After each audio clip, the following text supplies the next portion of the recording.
Hello दोस्तों, स्वागत है आपका आपके यूट्यूब चैनल इलेक्ट्रिकल वाला में। तो कैसे हैं आप लोग? आई होप आप लोग अच्छे होंगे। आज हम बात करने जा रहे हैं कि सब स्टेशन में हम छाता लेके क्यों नहीं जा सकते। अम्ब्रेला का यूज सब स्टेशन में नहीं होता है। कहीं पे लिखा होगा कि अम्ब्रेला इज नॉट अलाउ। तो ऐसा क्यों होता है? सब स्टेशन में हम जा सकते हैं लेकिन हमारे साथ छाता नहीं जा सकता। तो ऐसा क्यों होता है? आपके इलेक्ट्रिकल इंटरव्यू में भी ऐसे क्वेश्चन पूछे जाते हैं और ये बहुत ही ज़्यादा इंटरेस्टिंग टॉपिक है। आपको इलेक्ट्रिकल के बारे में बहुत ही ज़्यादा अच्छी जानकारी मिल जाएगी। आप इस वीडियो को पूरा अंत तक देखते रहें। तो इस टॉपिक को समझने के लिए सबसे पहले हम यहाँ पे देखते हैं। आप लोगों ने कभी कभी महसूस किया होगा कि हाई ट्रांसमिशन लाइन के नीचे जब हम रहते हैं तो हमारे रोंगटे खड़े हो जाते हैं, या ये नहीं महसूस किया तो आप लोगों ने स्कूल के टाइम या किसी कॉलेज के टाइम आप लोगों ने देखा होगा कि बाल में जब आप रब करते हैं किसी भी पेन को और यहाँ पे रखते हैं तो बाल आपका खड़ा हो जाता है, रोंगटा आपका खड़ा हो जाता है। तो ये क्यों होता है? तो ये इंडक्शन की वजह से होता है। अब इसको समझ लीजिए। क्या होता है कि जब हाई ट्रांसमिशन लाइन के नीचे जब आप जाते हैं ना, तो वहाँ पे जो हाई ट्रांसमिशन लाइन हो, मान लेते हैं 400 kV का है, ठीक है, उसके नीचे तो हवा है, हर जगह हवा तो है ही। तो हवा क्या है? आपका इंसुलेटर है। लेकिन जब हाई ट्रांसमिशन लाइन वोल्टेज जा रहा है तो वहाँ पे जो हवा है, इंसुलेटर का जो काम कर रहा है, वो हवा आयोनाइज्ड हो जाता है और वो इंसुलेटर के वजह कंडक्टर की तरह काम करने लगता है।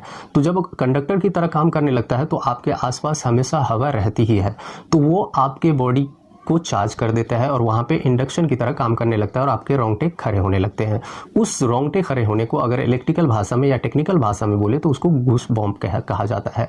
और ये क्यों होता है? इंडक्शन की वजह से होता है। अब हम आते हैं अपने मुद्दे की तरफ। आप लोगों ने कभी सुना होगा कि हाई ट्रांसमिशन लाइन के नीचे भी आदमी जाता है, वायर से बहुत भी नीचे रहे तो उसको खींच लिया जाता है, या कोई जानवर हो उसको भी खींच लिया जाता है। तो ऐसा क्यों होता है? वायर तो बहुत ऊपर रहता है, फिर भी आदमी को कैसे खींच लेता है? वोल्टेज जो होता है वो नीचे तक कैसे आ जाता है? तो देखिए, जब आप हाई ट्रांसमिशन लाइन की बात कर रहे हैं, मान लें 400 kV की बात कर रहे हैं, तो हमने कहा कि हवा जो है वो इंसुलेटर है, लेकिन जब वोल्टेज बढ़ जाता है तो आपका हवा कंडक्टर की तरह काम करने लगता है। तो क्या होगा? 400 kV मान लेते हैं, यहाँ पे आपका वायर है, उसके नीचे हवा है, उसके ऊपर हवा है और हर जगह पे हवा है। तो यहाँ पे आपका 400 kV है तो नीचे आपका 300 kV आ जाएगा। हवा जो है वो कंडक्टर की तरह काम करेगा।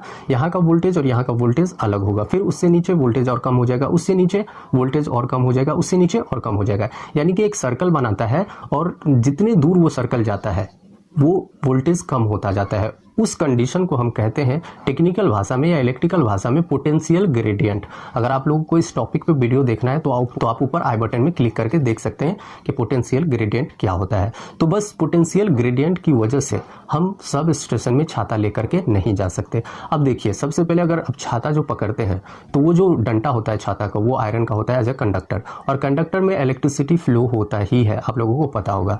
तो क्या होता है कि छाता का डंटा तो कंडक्टर होता ही है, लेकिन जो ऊपर वाला हिस्सा होता है वो शार्प होता है, एक सुई की तरह होता है।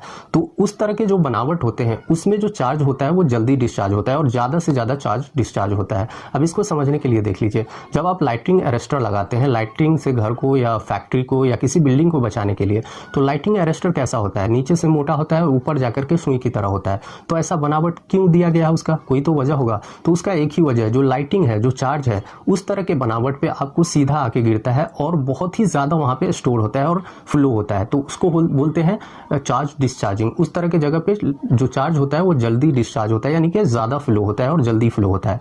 तो जो छाता का बनावट है, ऊपर का जो हिस्सा है, वो एकदम सुई की तरह होता है। और जब हम सब स्टेशन में जाते हैं और किसी भी डिस्ट्रीब्यूशन स्टेशन हो या ट्रांसमिशन स्टेशन हो, तो वहाँ पे हाई ट्रांसमिशन लाइन जाती होती है, तो वहाँ पे भी पोटेंशियल ग्रेडियंट का कंडीशन होगा ही, क्योंकि अगर 400 kV जा रहा है तो फिर वोल्टेज कम होते होते ही नीचे आएगा।